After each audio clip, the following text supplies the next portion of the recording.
नमस्कार, आप देख रहे हैं पुलिस वाला वेब न्यूज और मैं हूं आपके साथ कंचन। पूर्व प्रधानमंत्री श्रीमती इंदिरा गांधी के विरुद्ध हो रहे दुष्प्रचार के जवाब में सम्यक अभियान के तहत 4 वर्षीय इंदिरा ज्योति अभियान संचालित किया जा रहा है। अभियान के अंतर्गत इंदिरा गांधी के कार्यों, विचारों और क्रांतिकारी निर्णयों को आमजन तक पहुंचाने के उद्देश्य से इंदिरा ज्योति यात्रा निकाली जा रही है। लेखक व विचारक भास्कर राव रोकड़े ने बताया कि 19 नवंबर 2024 को ग्वालियर में इंदिरा गांधी की 107वीं जयंती को संकल्प दिवस के रूप में मनाते हुए अभियान की शुरुआत की गई थी। उनके 108वें जयंती वर्ष को सृजन वर्ष के रूप में मनाया गया, जिसके तहत 108 आयोजन किए गए। समापन समारोह भोपाल में राष्ट्रीय स्तर पर आयोजित हुआ। ये यात्रा 6 जनवरी 2026 को छिंदवाड़ा से प्रारंभ हुई, जो महाकौशल जोन के विभिन्न जिलों से होती हुई मंडला पहुंची है और आगे बालाघाट व सिवनी जाएगी। सभी जिला मुख्यालयों में इंदिरा ज्योति समारोह आयोजित किए जा रहे हैं।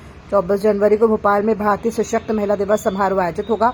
इंदिरा ज्योति अभियान मध्य प्रदेश, छत्तीसगढ़ और राजस्थान के सभी जिलों में संचालित किया जा रहा है। अभियान का उद्देश्य हर घर तक इंदिरा गांधी के विचारों को पहुंचाना और सम्यक विकास के लिए युवाओं, महिलाओं और किसानों को संगठित करना है। मोदी और अटल बिहारी वाजपेयी जी जब आए थे रजतमल की सभा में, तब उन्होंने उस कार्यक्रम में साफ कहा है कि मैंने इंदिरा जी को कभी दुर्गा का अवतार नहीं बताया। आप उसको कैसे डिनाई? देखिए, अब मैं आपको प्रमाण और इसकी बातें तो बहुत दूर की होती है, किसने क्या कहा, मैं आज जो कह रहा हूँ कल कौन सी बात कह रहा हूँ, ये तो अलग विषय है। हमारे लिए अटल बिहारी वाजपेयी सम्मानित थे, श्रद्धेय थे, हम उस बात को ज़्यादा नहीं कर सकते। लेकिन मैं ये महत्वपूर्ण बात बताना चाहता हूँ कि बाबूलाल गौर जी से मेरे बड़ी अच्छे व्यक्तिगत संबंध थे और मीडिया वालों से वो बात कर रहे थे, तो उन्होंने बताया ये दुर्गा के अवतार का विषय क्या है, उन्होंने बताया था। और मुख्यमंत्री पद पर थे, तो उन्होंने बताया कि एक बार हम अटल जी के साथ वाले जा रहे थे, तो अटल जी ने बताया कि दुर्गा का अवतार मैंने नहीं कहा था अपने ओर से, लेकिन मैंने गुरु गोलवलकर की बात को रखा था, क्योंकि उनके पास मैं जब गया था तो उनके मुंह से निकला कि इंदिरा तुम दुर्गा की अवतार हो। और उसी बात को मैंने मीडिया के सामने रखते हुए कहा था कि इंदिरा जी के लिए गुरु गोलवलकर जी ने ये शब्द बोला, जैसे ही सुना कि वो पाकिस्तान को 2 टुकड़ों में बांट रही हैं, बांटने का संकल्प रख रही है, इंदिरा जी के मुख से निकला कि तुम दुर्गा की अवतार हो। और आज हमारे लिए प्रसन्नता का विषय है कि वो जिस उद्देश्य से उन्होंने दुर्गा का अवतार बताया था, उस कार्य को इंदिरा जी पूरा करके बताई है। तो हम उनकी बात को सामने रखते हैं कि निश्चित रूप से दुर्गा के अवतार के रूप में उन्होंने इस कार्य को संपादित किया है। ये शब्द एक मेरा सवाल है, मैं मानने को तैयार हूँ कि ऐसा उन्होंने कहा होगा कि आप वरिष्ठ हैं। मेरा ये सवाल है कि 1971 में युद्ध हुआ, विपक्ष के नेता को प्रधानमंत्री बुलाता है जैसा कि आपने बताया, और वो फिर विशेष विमान से गोलवलकर जी के पास जाते हैं और उनको बताते हैं। आज ये युद्ध होता है अगर भारत में, तो विपक्ष का जो नेता है वो पाकिस्तान के प्रधानमंत्री की बात मानता है, भारतीय सेना के कार्यों का सबूत मांगता है और प्रधानमंत्री को गद्दार बोलता है। तो कैसे देखते हैं वो विपक्ष को और आज के विपक्ष को कि युद्ध की परिस्थिति में देश के साथ कैसे खड़े होना चाहिए, अटल बिहारी वाजपेयी की तरह कि आज के विपक्ष? आपका सवाल बहुत सही दिशा में जा रहा है। हम सम्मान करते हैं आपके सवाल, हम चाहते हैं कि वैसी व्यवस्था होनी चाहिए, लेकिन आप सोचिए, चिंतन तो करिए कि इंदिरा जी प्रधानमंत्री पद पर थी और पाक से लड़ाई, मतलब देश हित में था कि पाक दोनों तरफ से घिरा हुआ है, विषम परिस्थितियाँ थी। उन परिस्थितियों में वे जो कि आरएसएस को लेकर के हमेशा भ्रांतियाँ रही है, तमाम बातें रही है, फिर भी उन्होंने बोला कि यह संघ प्रमुख तक बात पहुंचना चाहिए क्योंकि ये देश का मामला है।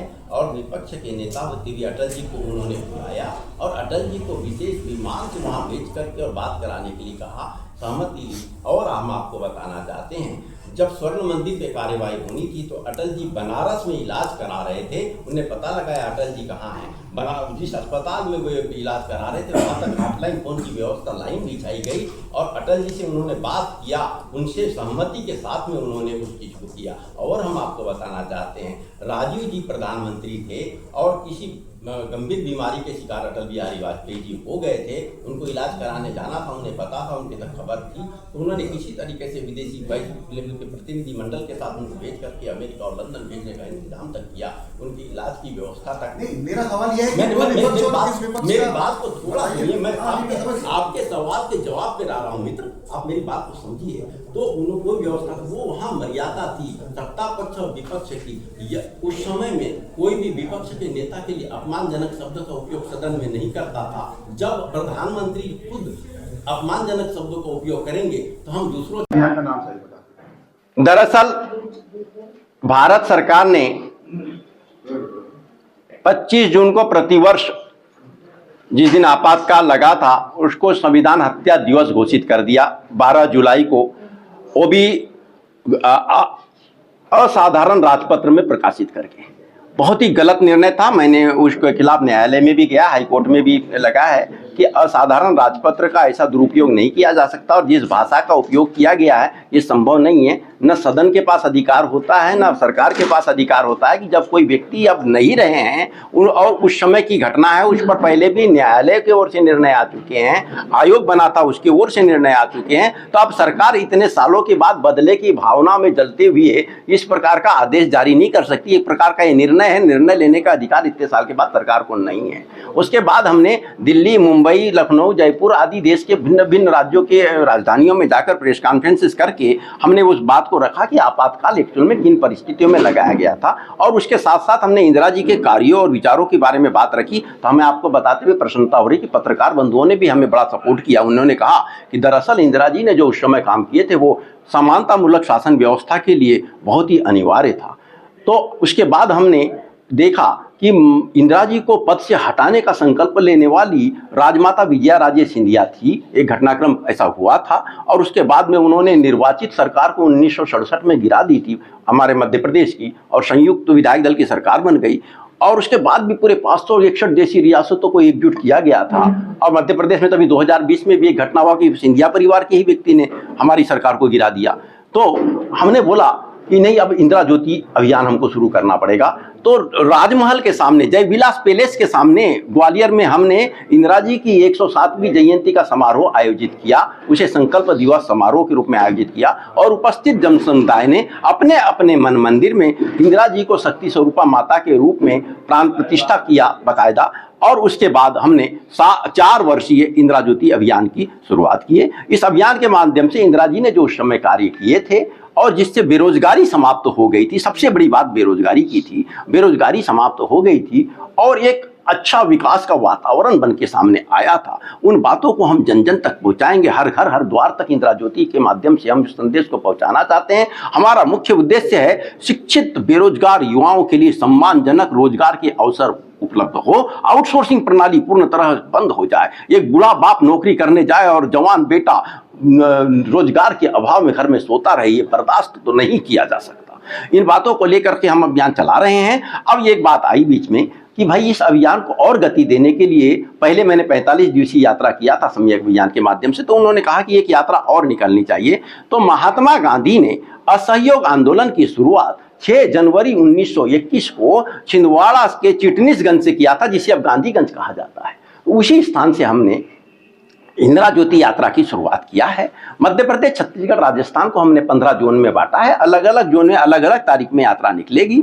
इस यात्रा का मुख्य उद्देश्य ये है कि इंदिरा जी के द्वारा जो उस समय कार्य किए गए थे और आज वर्तमान जो हालात हैं, इसमें जो समस्याएं पैदा हुई है बेरोजगारी की, और किसान जिस तरीके से हलाकान हैं, जिस तरीके से एक अधिकार युक्त पूंजीवाद पुनः हावी हो रहा है, इस पर कैसे नियंत्रण पाए, और ये बात को जन जन तक हम पहुंचाएंगे। और हम आपको बताना चाहते हैं, बड़ा भारी समर्थन मिल रहा है। मीडिया के बंधु भी हमें बहुत अधिक समर्थन हर जगह कर रहे हैं। हम जहां जहां जा रहे हैं, आप अखबारों को उठा के देख लीजिए, सब लोग साथ दे रहे हैं। और मैं आपको बताना चाहता हूं, जब हमारी सरकार थी तो मीडिया के लिए भी सम्मानजनक कैसी व्यवस्था सुनिश्चित की जा सकती है, इस पर मैंने प्लान तैयार किया था। मैं इसको आज अभी ओपन नहीं कर सकता, लेकिन मेरा संकल्प है कि आगे जाकर के इसको हम पूरा करेंगे। और हम आपको बताना चाहते हैं, जो समर्थन हमें मिल रहा है और जिस टाइप से हमने स्ट्रक्चर तैयार किया है, हम आगे जाकर के इस मध्य प्रदेश में अगर 230 सीटों पर चुनाव होता है तो 184 सीटों पर चुनाव जीतकर कांग्रेस की सरकार बनाना सुनिश्चित कर देंगे। यही हमारा संकल्प है। पूरा परिचय आपका?